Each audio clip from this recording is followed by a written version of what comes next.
बच्चों इस वाले क्वेश्चन को देखो, क्वेश्चन नंबर 32। बोल रहा है कि एक स्टोन है जिसका वजन 1 किलो है, उसको आप फेंक रहे हो। कहाँ फेंक रहे हो? With the velocity of 20 metre per second across the frozen surface of lake. आपकी आपके आसपास में कोई झील है, वो जम चुकी है बर्फ से। आपने एक पत्थर उठाया और फेंका उस सरफेस पर, उस लेक के ऊपर को फेंका। तो पत्थर बहुत दूर तक फिसलता वो चला जाता है, लेकिन रुकता है इन लास्ट जा करके। तो सवाल ये है कि पत्थर जो रुका है वो कुछ ना कुछ फ्रिक्शन लग रहा होगा पत्थर और लेक के सरफेस के बीच में। वो फ्रिक्शन कहीं ना कहीं उस पत्थर की स्पीड को कम करता चला जाएगा, इन लास्ट पत्थर रुक जाएगा। तो सवाल ये है कि उस फ्रिक्शनल फोर्स की वैल्यू बताओ। तो फ्रिक्शनल फोर्स की वैल्यू आप बता सकते हैं अगर आपको ये पता हो कि रिटार्डेशन कितना प्रोड्यूस हो रहा है, क्योंकि फ्रिक्शनल फोर्स स्पीड को कम करेगा उसकी पत्थर की।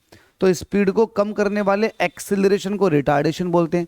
तो अगर आपने रिटार्डेशन फाइंड आउट कर लिया तो आप मास से मल्टीप्लाई करके फ्रिक्शनल फोर्स तक पहुंच सकते हैं। तो आपको सबसे पहले रिटार्डेशन फाइंड आउट करना। तो रिटार्डेशन फाइंड आउट करने के लिए आप क्या करोगे? आपके पास क्या क्या दे रखा? आपसे कह रखा है डिस्टेंस जो है वो 50 मीटर चला है, ठीक है।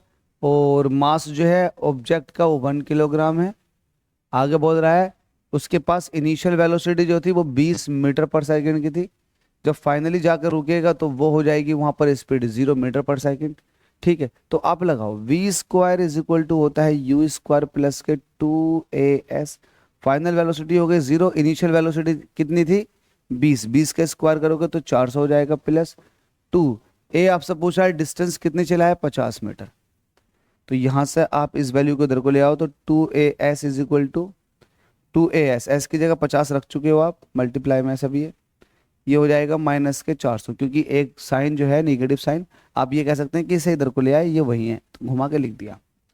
तो ये हो जाएगा 5 दूनी 10, 100 हो जाएगा। तो ये हो जाएगा 100, ए इज इक्वल टू -400। 2 0 से 2 0 कट गए तो ए इज इक्वल टू आ जाएगा -4 metre per second square. Retardation आ गया। रिटार्डेशन आ चुका तो आप फ्रिक्शनल फोर्स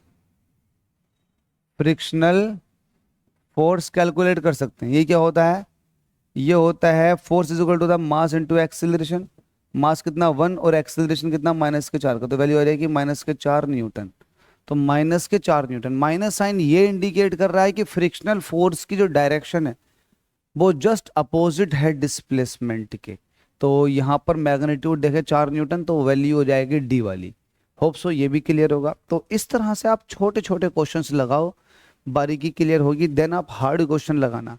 मेरे साथ बने रहोगे तो मैं आपको easy to moderate to high level सारे क्वेश्चन करा दूंगा। +2 की तैयारी में 4 चांद लगवा दूंगा। Thank you.